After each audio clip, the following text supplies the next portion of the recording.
There arose also a dispute among them as to which one of them was regarded to be greatest. And he said to them, kings of the Gentiles lord it over them, and those who have authority over them are called benefactors. But not so with you. But let him who is the greatest among you become as the youngest, and the leader as the servant.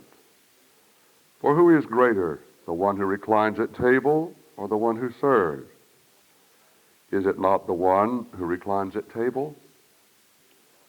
But I am among you as one who serves.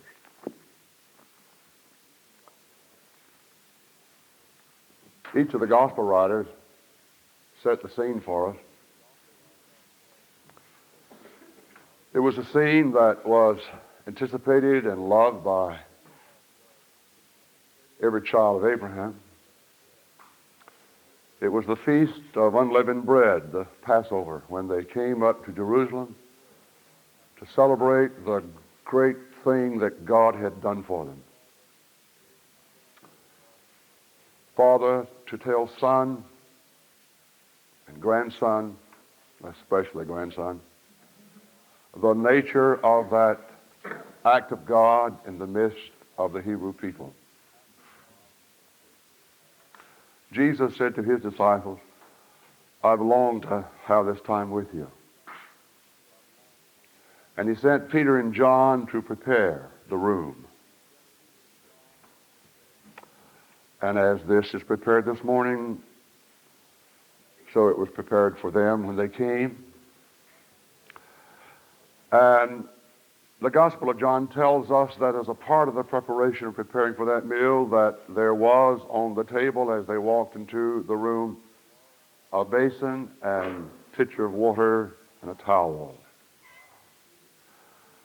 And each of the disciples knew what those vessels were for. For it was customary that there would be a servant who would come and wash the feet of the people and prepare them to receive the banquet. And as they walked into the room, and there not being a servant among them, one said to the other, you take care of that. I did it last time. Besides, I'm getting tired of being walked on. And I got some rights. I'm not going to do it. And with a nod, he looked to another one. Who you kidding, bud? Not me. There they stood. Not one willing to be a servant. And Jesus walked and took the towel and he girded himself. I love what John says. He says, and Jesus, knowing from whence he had come and to where he was going, took a towel. If you don't know that, you don't dare gird yourself with a towel unless you know who you are. But if you know who you really are, and that's whose you are, that's your identity, then you dare to take a towel. And so he sat at table with them, and he took the cup. He identified it. He interpreted it for them. He took the bread, likewise did the same. He said, the bread is my body, which is broken for you. The cup is my blood, which is shed for you. Interpreting for them the servant role, what it was to be a servant, what it was for him to be the suffering servant. My, how clear can you make it? And they still did not lay hold to who he was or what he was saying. And so it was that at the supper, they were in dispute about who was the greatest. You know, it's like a vaccine that doesn't take. There they are. After all that, they're entering into debate about who's the greatest, and who's right, and who's wrong. And Jesus said, I set you free from that. That's not what it's all about. What it's really all about is, are you willing for me to minister unto you? Are you willing to allow me to serve you? For I stand among you as one who serves. For you see, it was Simon who, when he came to him to wash his feet, said, Lord, you're not going to wash my feet. Now, what can I do for you, Lord? I'm glad to put you in my schedule, give you a tithe. What would you like me to do, Lord? You know, you're really lucky to have me on your side. And Jesus looked at each of the disciples and said, I am in your midst as one who serves. I'm here to wash your feet. I'm here to anoint your head with oil. I'm here to heal your broken heart. Will you allow me to be your servant?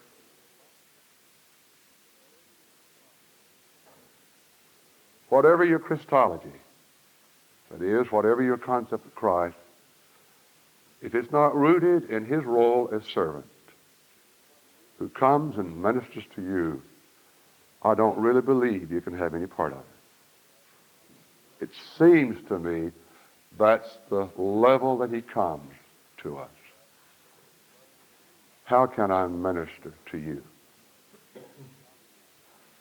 So this morning, as we come to receive his body and his blood, to really receive him is to receive him as one who stands before you to minister to you, to wait upon you, to serve you, to wash your feet. And like Peter, our feet need to be washed. My brother Tommy reminded us one day of our heritage. Our grandfather on our mother's side was Free Will Baptist. So, Rod, that gives us some roots there together. But a Free Will is a peculiar Baptist because he washes feet once a quarter. And feet washing day is a high moment to little boys and girls who go to Free Will Baptist churches to see the spectacle of feet washing. Because you're not really old enough to enter into the spirit of it. And I remember as a child going to church on feet washing Sunday with my grandpa and watching them prepare for that sacrament of feet washing. And the first thing they do, of course, they separate the men from the women, which is sort of a denial of the gospel, isn't it? And then they began to take off their shoes and their hose and their socks.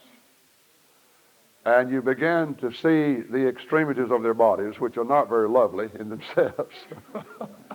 I mean, after all, look at somebody's foot next time. See? Corns and all that. But Tommy reminded us that he never saw anybody come to feet washing Sunday with dirty feet.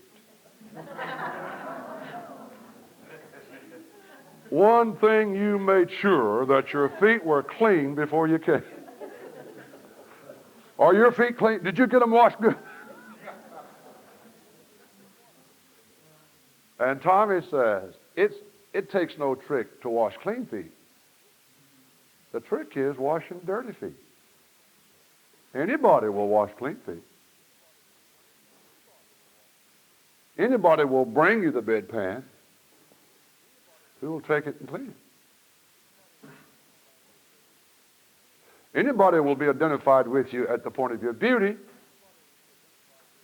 How about the other side? Your success. How about your failure? That's Jesus. He comes to be one with you at the point of your need, your brokenness, and there touch you and heal you and set you free to become, even as he is, a servant to all.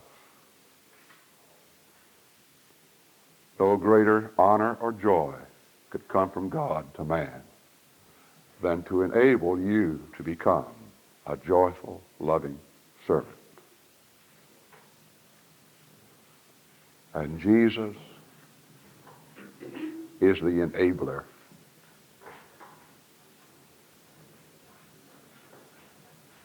He is that Spirit of God that comes and makes of us a loving, serving people in the world.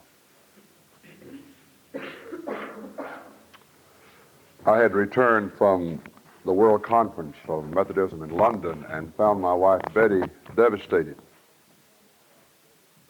She was almost an emotional wreck. I had never seen her so distraught, so weak, so full of fear. And as we lay in bed, my first night home, she shared with me the root of her condition. A young girl who had come to our Emmaus home 2 years previously, who had been the child of a professional criminal, and who by 15 was unbelievably scarred and bitter and filled with hate. To that child, Betty had poured out her life with great love and a sense of daily anointing of the Spirit of God. And for 2 years, she had ministered to that child who hated her insides. We see the nature of hurt is the more I need you, the more I will reject you. And so the child became very suicidal, and Betty had her alone where she was ministering to her, just trying to save her life. And it appeared that she was not going to win, that the child was going to, after all, be able to take her life. And as the child lay on bed, Betty sat beside the bed and said in her heart, Lord, before she dies, I'm going to touch her. For this child would never let Betty touch her. And Betty said, I reached out to lay my hand beside her face, and as I did, she drew back and screamed, don't touch me, I'm dirty, I'm dirty. And Betty said then she turned, and with unbelievable darkness she came upon me and spoke words that just destroyed me. And Betty said, for the first time I knew what it was to be an Emmaus girl. I wanted to run. And she said, I turned and I ran, and it was dark. And she ran through the woods and came out into an open field and fell upon the grass. And she said, honey, I just cried out to Jesus, oh, Jesus, come and save me. Because she said the darkness and utter despair was coming upon me. And I just cried, Lord, if you don't come, I'm lost. And she said, and he didn't come. Honey, he did not come. And I was so hurt, so bewildered that he had not come. For I had never seen my wife like this before.